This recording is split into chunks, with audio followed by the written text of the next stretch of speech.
بسم اللہ الرحمن الرحیم۔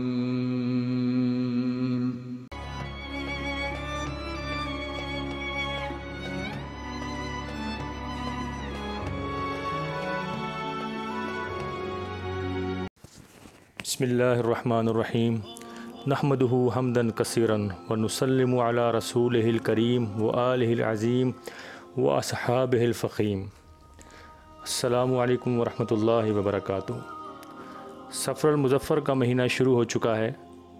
اور اس ماہ میں جہاں دیگر اعمال و وظائف اختیار کیے جاتے ہیں، وہیں اس ماہ کا ایک خاص عمل دعائے حزب البہار شریف ہے۔ نبی علیہ الصلاۃ والسلام نے روحانی فیض کے جو بیش بہا قیمتی خزانے اس امت کو عطا فرمائے، انہی میں سے ایک خزانہ یہ دعا یعنی حزب البہار بھی ہے۔ حزب البہار اکابر صوفیاء و اولیاء امت کا خاص وظیفہ، ایسا وظیفہ کہ جو شرق و غرب کے تمام سلاسل طریقت میں ورد کیا جاتا ہے۔ یہ دعا نبی علیہ الصلاۃ والسلام نے اس امت کے جلیل القدر ولی، شیخ کامل، پیشوائے شریعت، امام الطریقت، شیخ ابو الحسن علی بن عبداللہ شاذلی رحمۃ اللہ تعالیٰ علیہ کو عطا فرمائی،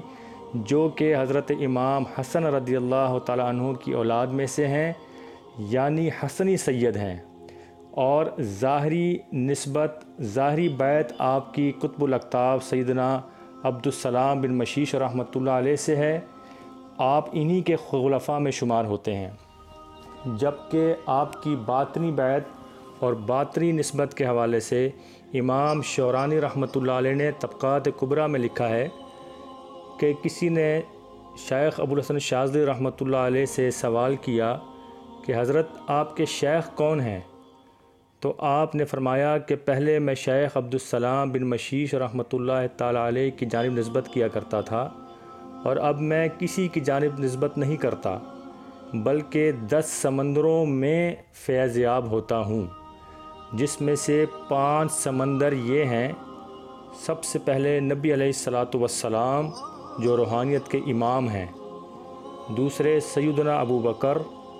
سیدنا عمر، سیدنا عثمان اور سیدنا علی رضی اللہ تعالی عنہم۔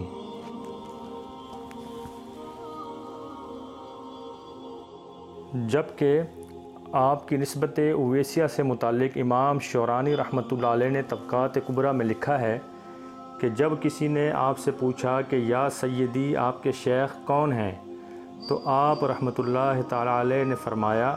کہ پہلے میں شیخ عبدالسلام بن مشیش کی جانب نسبت کیا کرتا تھا، اور اب میں کسی کی جانب نسبت نہیں کرتا، بلکہ 10 سمندروں سے فیض یاب ہوتا ہوں۔ 5 سمندر انسانوں کے ہیں،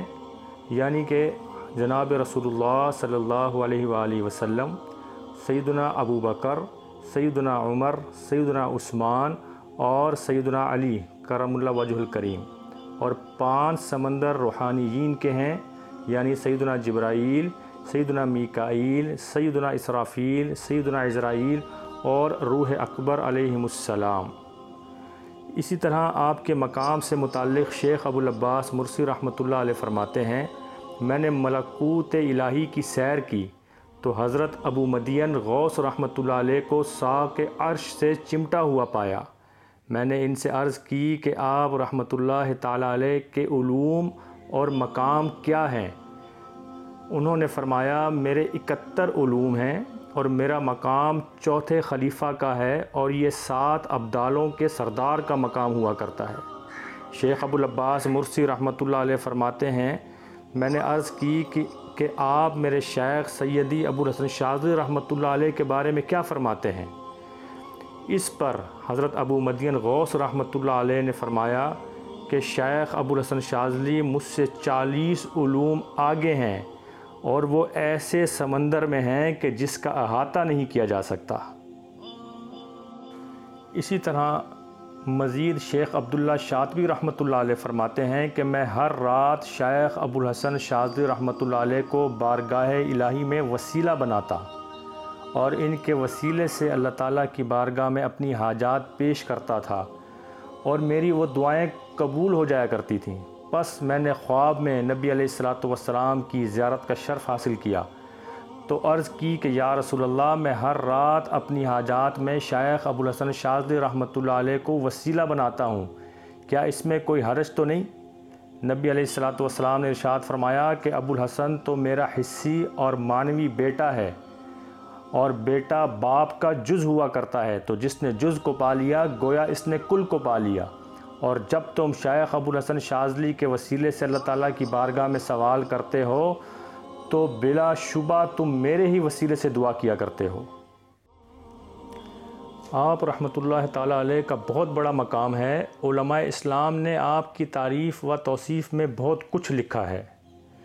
آپ کی ولادت مراکش میں ہوئی، وہاں سے قصبہ شاذلہ تیونس کی طرف آپ نے رہائش اختیار کی، اسی نسبت سے آپ شاذلی بھی کہلائے۔